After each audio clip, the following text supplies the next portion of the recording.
மிஷின்லாம் நல்லாயிருக்கு. மட்டையை மட்டும் கரெக்டாக கட் பண்ணி உள்ளே விட்டோம்னா நல்லா க்ளீனாக செதுக்கிட்டு வருது வெளியே. மிஷின்லாம் சூப்பராக இருக்குது.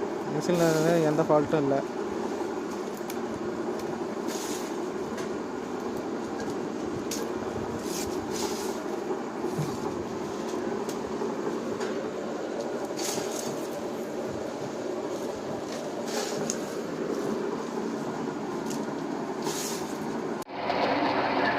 இதில் பார்த்தீங்கன்னா என்னென்னா ஓலை இந்த மாதிரி கட் பண்ணிக்கிங்கன்னா கட் பண்ணிவிட்டு விடும்போது இப்படி விட்டுட்டு கை அந்த குச்சி போகிற வரைக்கும் கையில் வச்சு தடுத்து கொடுத்தீங்க அப்படின்னா அந்த ஃபுல் எண்டு வரைக்கும் வெளியே வரும்.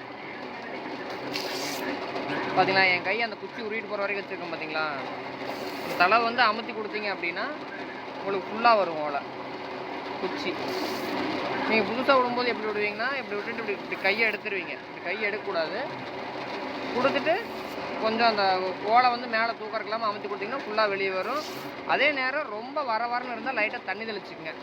ஓலைக்கு தண்ணி தெளித்து கொஞ்சம் பதப்படுத்திக்கிட்டீங்க அப்படின்னா கொஞ்சம் நல்லா நீட்டாக வரும். பார்த்தீங்கன்னா அந்த தளவு தெரியும் பாருங்க, இந்த வாழை வந்துருக்கு பார்த்தீங்களா தளவு. இது வந்து குச்சியில் ஃபுல்லாக வெளியே வரும். கையில் சீவினீங்கன்னா கூட கட் ஆயிரும். மிஷினில் நல்லா வரும். அதை நீங்கள் உரிக்கிறத பொறுத்து இருக்குது.